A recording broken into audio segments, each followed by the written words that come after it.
Hi, this is Joyce from After This Row, and this is the After This Row project sheet for scarves, shawls, and shawlettes. I'd like to give you a brief tutorial on how the project sheet works. Starting at the top of the page, we have lines for pattern name, magazine or book, the page number that you found the pattern on, the designer, and the recipient. Moving over to the right side of the page at the top, I have a line for date. I do always like to put the date in. I like to know how long it takes me to do the pattern.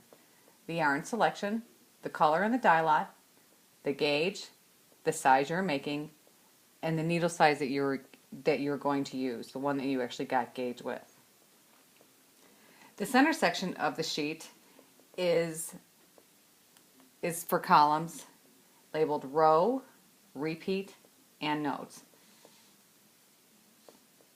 And these three repeats are repeated across the length of the page. Now, the first column called row, there are numbered rows from 1 to 229. There is a back page as well that goes from 230 to 499. So there's plenty of room to map out your pattern. The very first box under row has a CO in it, and I put that in there for the number of cast-on stitches. Now the second column is a repeat column, and I use this column for pattern repeats. In this particular case for this pattern, there's going to be a repeat pattern of 1 through 12, and I will write in 1 through 12 as many times as I need to complete the garment, whether it be inches or a specific number of repeat rows.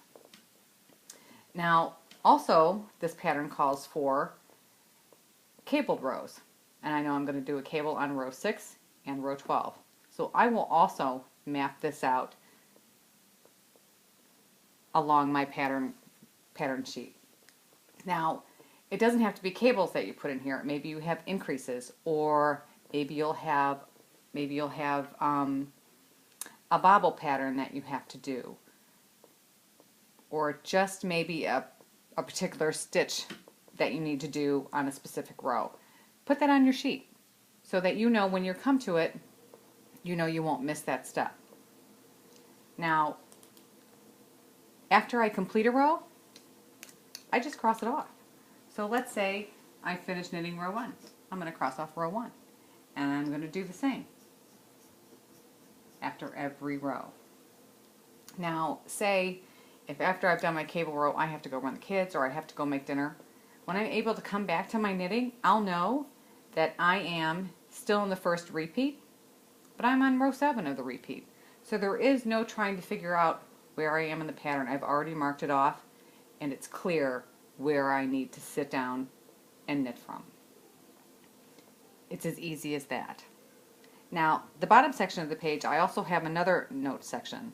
And for this section, I usually put in abbreviations and the definition of abbreviations.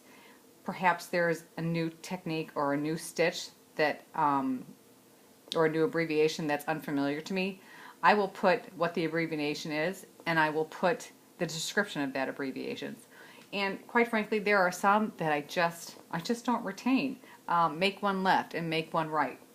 Typically, I will put those in there. I know if you make one left, there is a specific way to lift the yarn, whether front or back. I always get the two mixed up. Typically, I will put those down here.